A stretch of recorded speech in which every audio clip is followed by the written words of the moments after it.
வணக்கம். இன்றைய குறள். அதிகாரம் ஊக்கமுடைமை. குறள்பால் பொருட்பால். குறள் இயல் அரசியல். குறள் 593.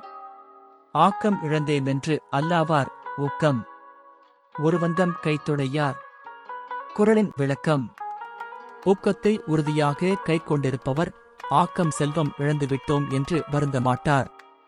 தங்கள் மேலான ஆதரவை தொடர்ந்து நல்குங்கள். நன்றிகள் பல. தருள்